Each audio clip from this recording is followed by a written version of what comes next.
With that, Pal gripped his cousin's arm and pulled him to the other side of the bar. So suddenly, Cassier would have had to struggle violently to resist. The number of travelers was spread out across the four of the tables, laughing with the locals. They were largely amiable young men, well-dressed, befitting merchants, animated in gesture made more extravagant by liquor. "Excuse me," said Pal, intruding in the conversation. "My shy cousin Cassier was in the war as well, fighting for the living god, Vivek. The only Cassier I ever heard of," said one of the Demar drunkenly with a wide, friendly smile, shaking Cassier's free hand, "was a Cassier Whitley, who Vivek said was the worst spy in history. We lost Aldmeric due to his bungling intelligence work. For your sake, friend, I hope the two of you were never confused." Cassier smiled and listened as Laut told the story of his failure with bountiful exaggeration, which caused the table to roar with laughter. Several eyes looked his way, but none of the locals sought to explain that the fool of the tale was standing at attention. The eyes that stung the most were his cousins, the young man who had believed that he had returned to Dwyn a great hero. At some point, certainly, the Baron would hear about it, his idiocy increasing manifold with each retelling. Every fiber in his soul, Cassier cursed the living god Vivek. 21 Frostfell, the Imperial City. Corda, in a robe of blinding whiteness, a uniform of the priestess of the Hagath Amora Conservatum, arrived in the city just as the first winter storm was passing. The clouds broke with sunlight, and the beauteous teenage Red Guard girl appeared in the wide avenue with escort, riding toward the palace. While her sister was tall, thin, angular, and haughty, Corda was a small, round-faced lass with wide brown eyes. The locals were quick to draw comparisons. A month after Lady Eureka's execution, muttered a housemaid, peering out the window, winking to her neighbor. And not a month out of the nunnery either, the other woman agreed, reveling in the scandal. This one's in for a ride. Her sister weren't no innocent, and look where she ended up. 24th of Frostfell. Cassier stood in the harbor and watched the early sleet fall on the water. It was a pity, he thought, that he was prone to seasickness. There was nothing for him now in Tamriel to the east or to the west. Vivek's tale of his poor spycraft had spread to taverns everywhere. The Baron of Dwyn had released him from his contract. And no doubt they were laughing about him in Daggerfall too. Dawnstar, Lilmoth, Riemann, Greenheart, and probably Akavir and Yokuda for that matter. Perhaps it would be best to drop into the waves and sink. The thought, however, did not stay long in his mind. It was not despair that haunted him, but rage, impotent fury that he could not assuage. "Excuse me, sir," said a voice behind him, making him jump. "I'm sorry to disturb you, but I was wondering whether you could recommend an expensive tavern for me to spend the night." It was a young man, adored, with a sack over his shoulder. Obviously, he had just disembarked from one of the boats. For the first time in weeks, someone was looking at Cassier as something other than a colossal famous idiot. He could not help, black as his mood was, but be friendly. "You've just arrived from Skyrim?" asked Cassier. "No, sir. That's where I'm going. I'm working my way home. I've come up from Sentinel, and before that Stros Mikai. Before that Woodhearth in Valenwood, and before that Artium. Willig's my name." Cassier introduced himself and shook Willig's hand. "Did you say you came from Artium? Are you a psychic?" "No, sir, not anymore," the fellow shrugged. "I was expelled. Do you know anything about summoning Daedra?" "You see, I want to cast a curse against a particularly powerful person. One might say a living god, and I haven't had any luck. The Baron won't allow me in his sight, but the Baroness has sympathy for me, and allowed me the use of her summoning chambers. I did all the rituals, made sacrifices, but nothing came of it." "That'd be because of Sotha Sil, my old master," replied Willig with some bitterness. "The Daedra princes have agreed not to be summoned by any amateurs, at least until the war ends. Only the six may counsel with the Daedra, and a few nomadic sorcerers and witches." "Witches, did you say?" 29th Frostfell. Pale sunlight flickered behind the mist, bathing the forest as Turla, Dorothea, and Celefina drove their horses on. The ground was wet with a thin layer of frost, and laden down with goods. It was a slippery way over unpaved hills. Turla tried to contain her excitement about coming back to the coven. Wayrest had been an adventure, and she adored the look of fear and respect the city folk gave her. But for the last few days, all she could think of was returning to her sisters and her child. A bitter wind whipped her hair, forward so she could see nothing but the path ahead. She did not hear the rider approach to her side until he was almost upon her. When she turned and saw Cassier, she shouted with as much surprise as pleasure at meeting an old friend. His face was pale and drawn, but she took it merely from travel. What brings you to Phygris? Yes. Were you not treated well in Dwayne? Well enough, said Cassier. I have need of the Skeffington Coven. Ride with us, said Turla. I'll bring you to Terra. The four continued on, and the witches regaled Cassier with tales of Wayrest. It was evident that it was also a rare treat for the Vidsummer to leave the old Bearburns farm, and they had been born there, as daughters and granddaughters of Skeffington witches. Ordinary high rock city life was exotic to them as it was to Turla. Cassier said little, but smiled and nodded his head, which was encouragement enough. Thankfully, none of the stories they had were about his own stupidity, or at the very least, they did not tell him. Dorothea was in the midst of a tale she had heard in a tavern about a thief who had been locked overnight in a pawn shop when they crossed over Familiar Hill.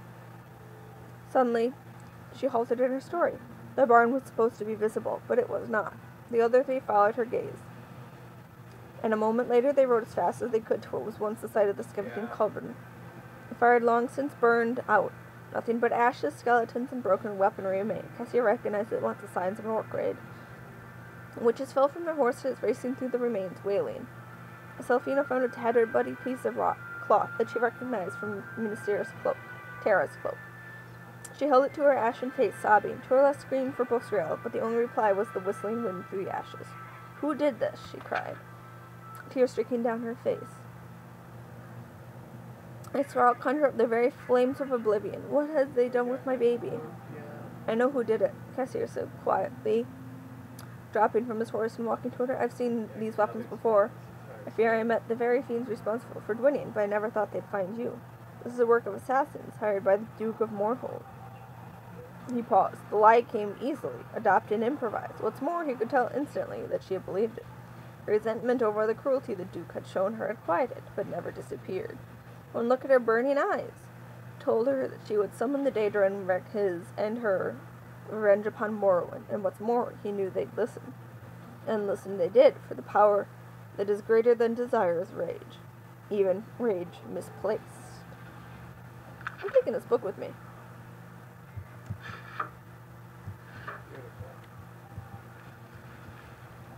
Story time with Mina.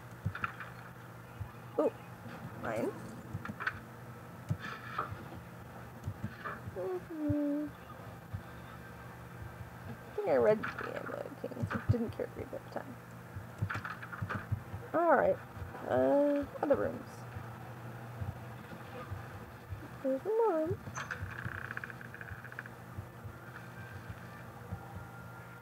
Lots of stuff in here. Holy crap. Expecting more phantoms.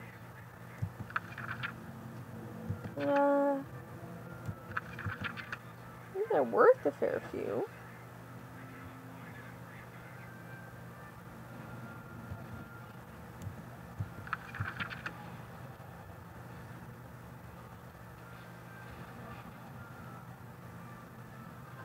Worth a chunk of money. Maybe I'll take them. The Aragonian account? Yeah, there's one game I actually got every single Huh. Ooh, wine. Cheap wine.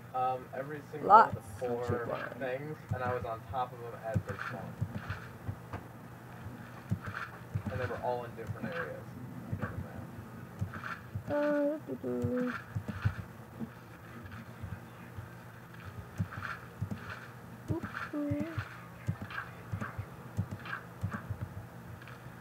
Ooh. This way out. Yeah. Okay. Going through the reactor. Lots of food here. Holy crap. At least I'm going to be. Alright, now it's down this way.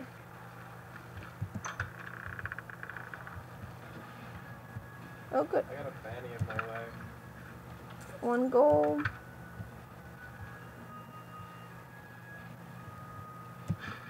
Nothing in the desk. Nothing there. And I had another fanny in the way.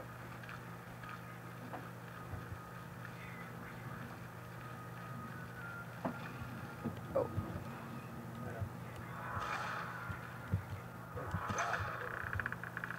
Doo-doo.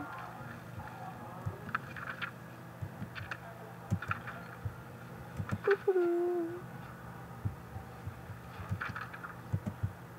Ping. Now I'm alright. Sweet cake, mine. There's no turret up here, it should be good. I want the hourglass. I'll take it.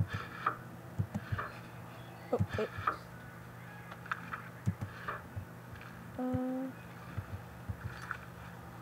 What did I pick up?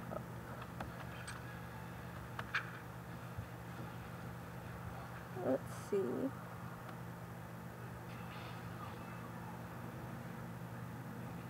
What? Oh, here we go.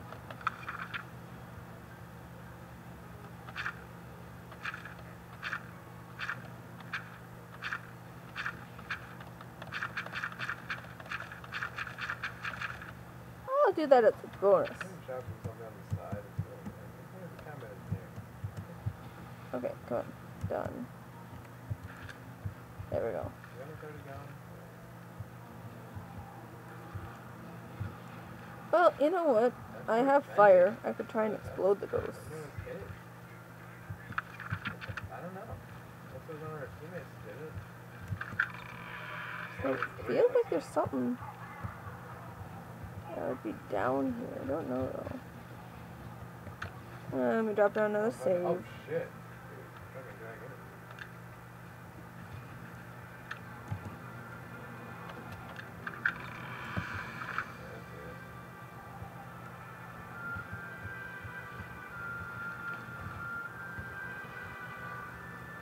Yeah. Fuck you, dragon.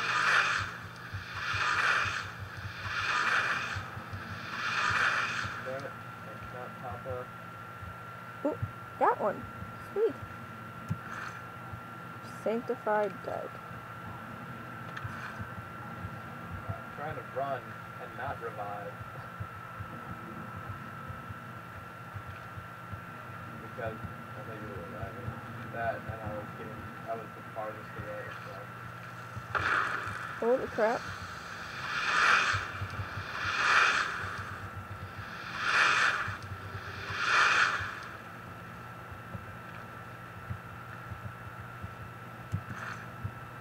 More ectoplasm.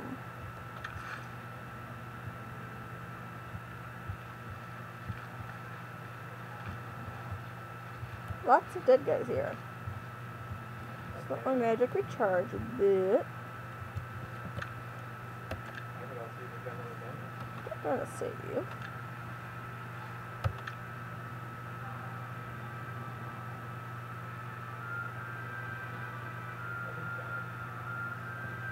Doo doo doo. Holy shit, not even close. Don't need to wait to be attacked down Fuck here. you, Atlas! God I'm damn it, could anything leave me the fuck sleeping, Atlas. alone? Considering there's a run bunch past of every beds pop, that like, have two no one phantom mobs. to live there. And I was running past everything. God damn it, I should have gone up. Probably made it.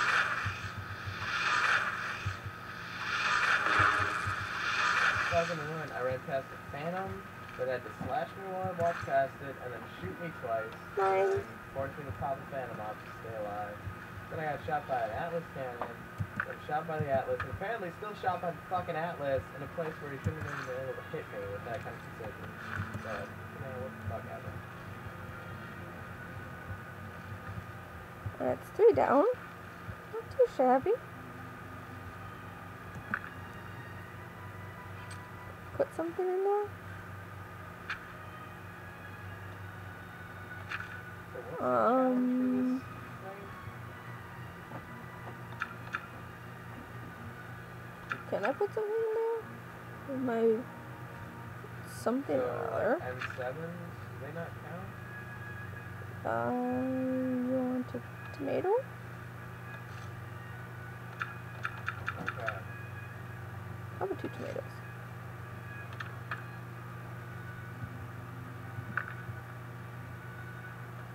Okay. My tomatoes. You cannot have.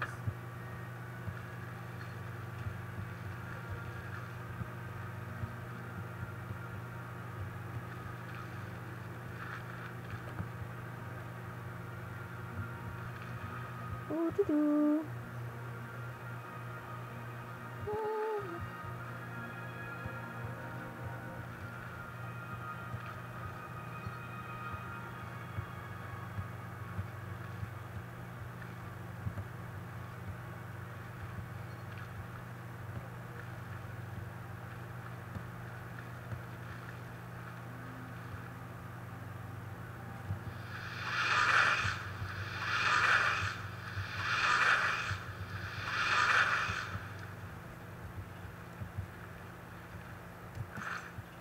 More ectoplasm. I'm probably doing a bad thing, but whatever.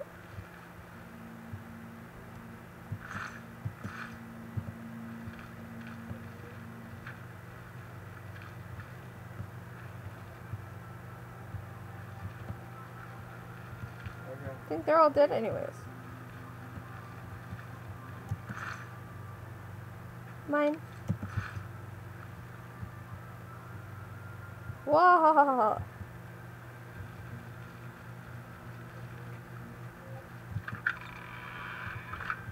Entire time it was having a goddamn equipment.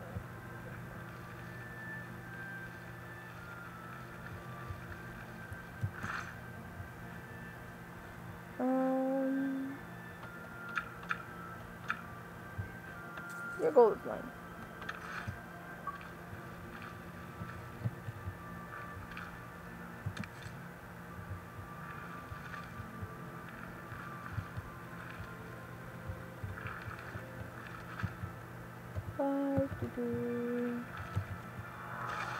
Should heal up. And keep my fireball just in case.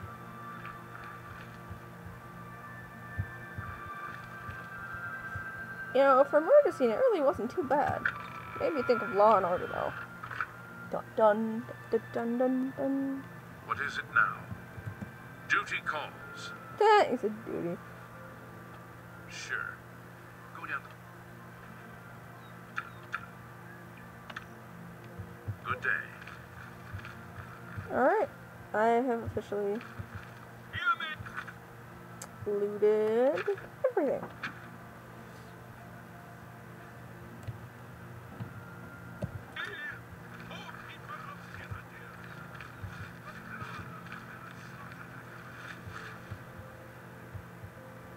Oh. Look for your face.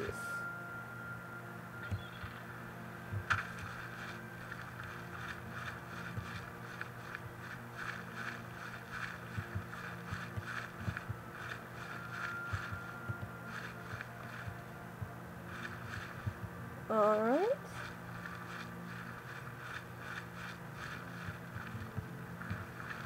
What are you? Fighters Guild. Let's take a look.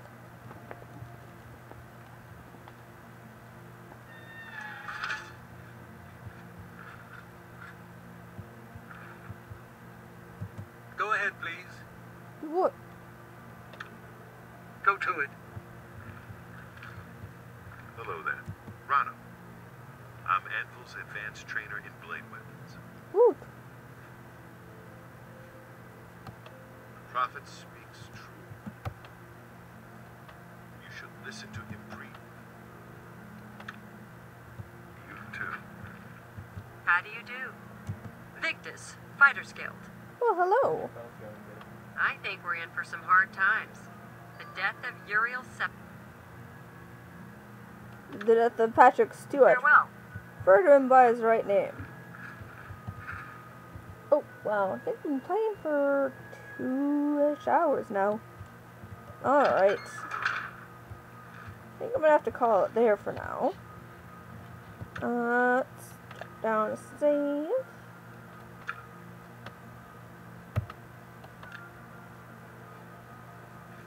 And then I'll catch y'all later. Thanks for watching.